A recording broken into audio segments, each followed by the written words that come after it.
झिका virus Purandar तालुक्यामध्ये पुणे जिल्ह्यामध्ये एका महिलेच्या तपासणीमध्ये झिका व्हायरसचं निदान झालेलं आहे आणि या संदर्भाने सेंट्रल गव्हर्नमेंटने सुद्धा टीम पाठवलेली आहे.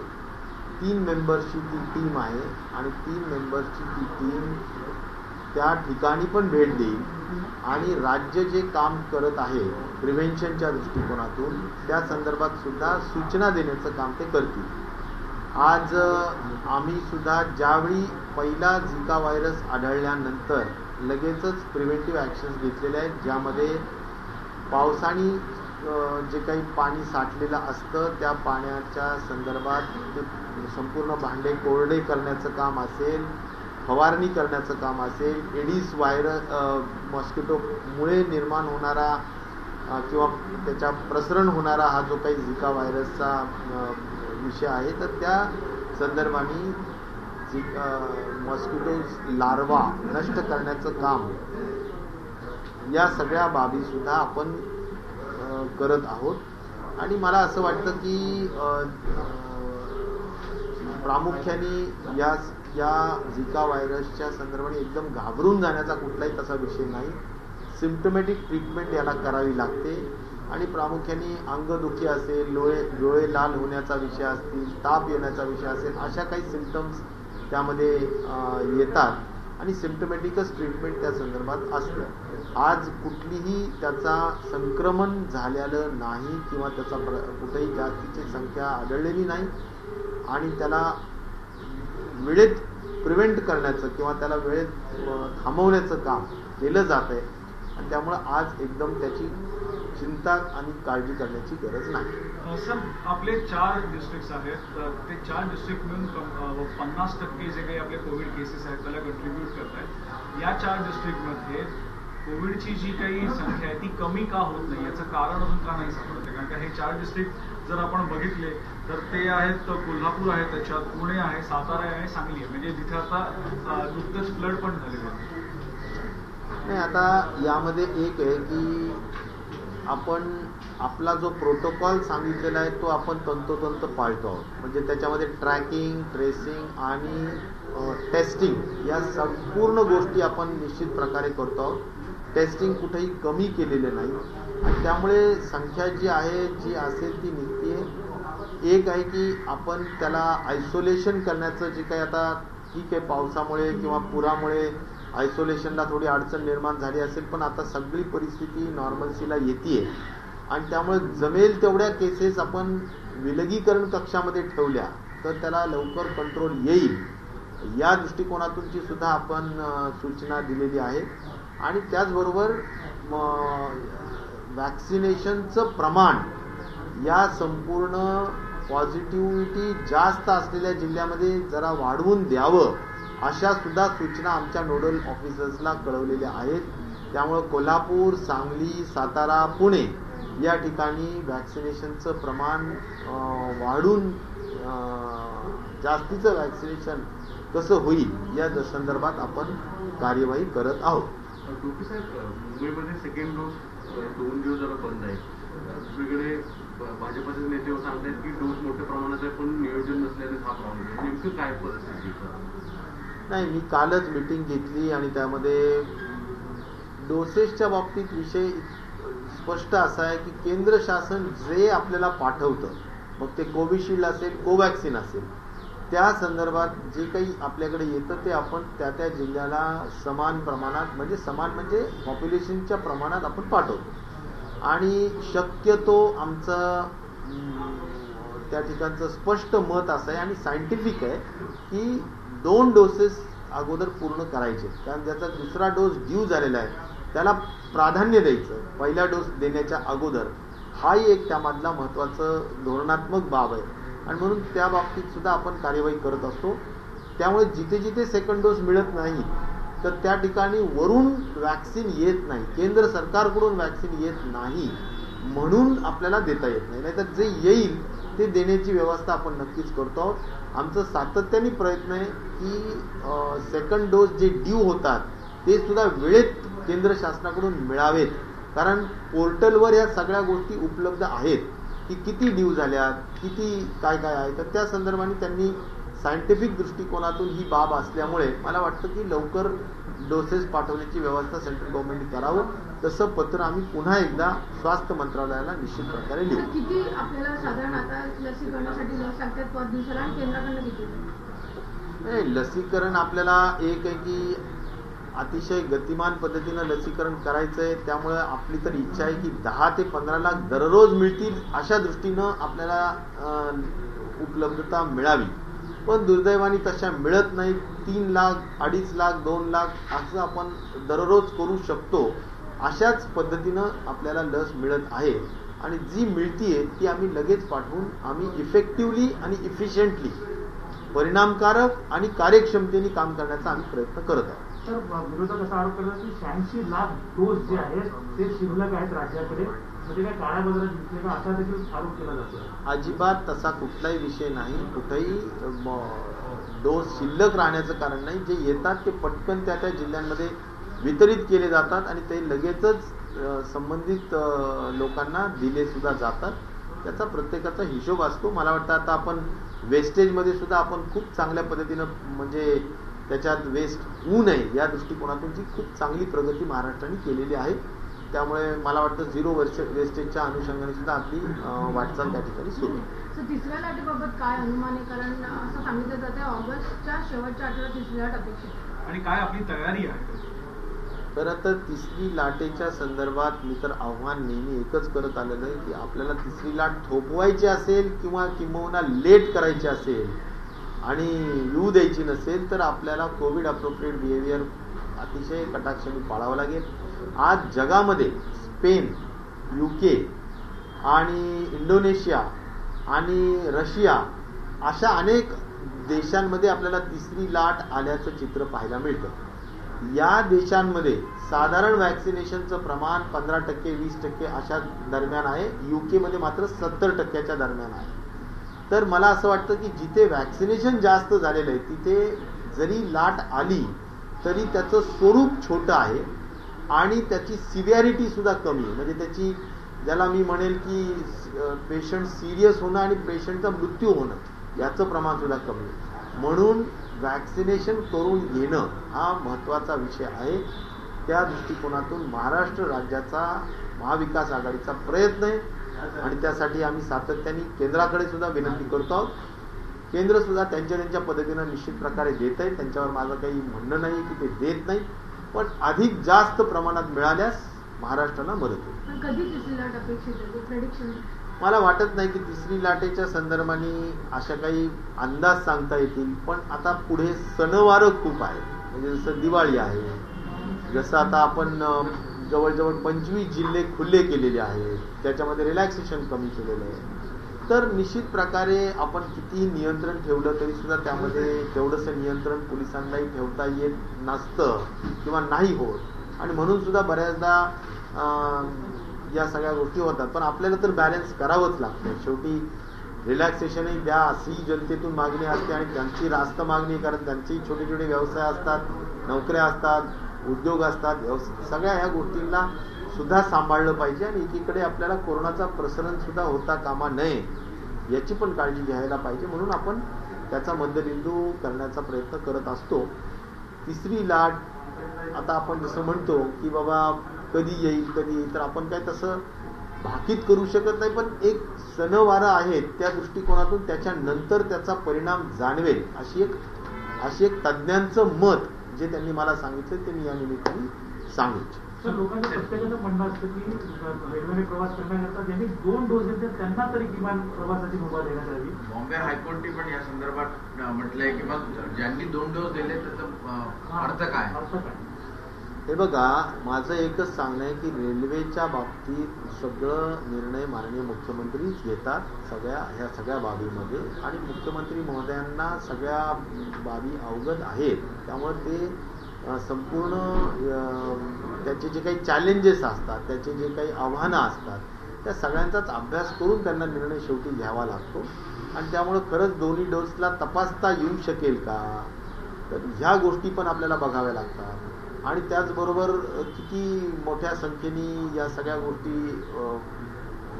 म्हणजे रेल्वेचे लोक प्रवास करतायत आणि त्या सगळ्याच बाबींच्या संदर्भात मला वाटतं मुख्यमंत्री अवगत आहेत, ते योग्य तो निर्णय या संदर्भात घेतील. सर हिंदी में बताइए. हिंदी में जानना चाहेंगे पहले से कि जीका वायरस को लेके क्या अपडेट है. सेंटर की टीम भी महाराष्ट्र में आई है. जीका वायरस के बारे में मैं इतना ही कहूँगा कि पुरंदर तालुका डिस्ट्रिक्ट पुणे में जीका वायरस का पहला रुग्ण वहाँ पर आइडेंटिफाई हुआ है और विमेन है, वो महिला है और उसकी जो भी डिटेल जानकारी के बाद हमने स्वास्थ्य विभाग ने उस पर कुछ निर्णय लिए हैं, जैसा कि जितना प्रिवेंशन हम कर सकते हैं, खास तौर पर जो प्रिवेंटिव एक्शंस है, जैसा जो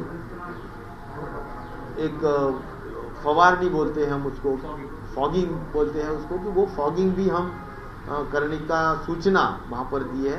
उसके बाद जो भी सर्विलेंस है, वो सर्विलेंस भी हमारा डिपार्टमेंट वहाँ पर कर रहा है और आईईसी के माध्यम से जो लोगों को कहना है, इंफॉर्मेशन, एजुकेशन, कम्युनिकेशन के माध्यम से, कि अगर कोई पानी वहाँ पर अगर कुछ वहाँ पर मॉस्किटोज यानी लार्वा इडीस नाम के मॉस्किटो से जो इसका फैलाव हो सकता है या होता है, तो वह न हो, उसके वजह से हम पानी के जो भी टैंक्स होते या बर्तन होते, वो सब खाली करके साफ सुथरा करने का काम भी उनको हमने कहा है.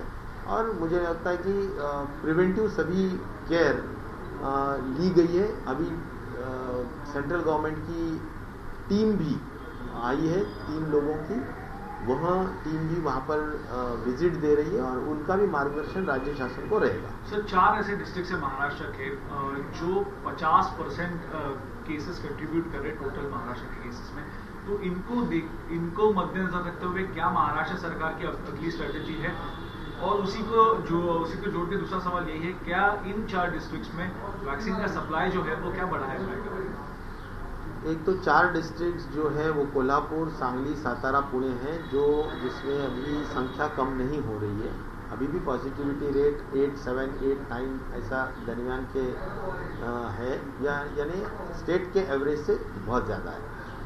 अभी इन डिस्ट्रिक्ट्स को हमारा जो प्रोटोकॉल है, ट्रीटमेंट, खास तौर पर इसका जो ट्रैकिंग, ट्रेसिंग और टेस्टिंग का जो प्रोटोकॉल है, वो बिल्कुल जारी है. ज़रूर बाढ़ की वजह से काफ़ी यह काम भी प्रभावित हुआ है, यानी असर हुआ है उस पर, और इसीलिए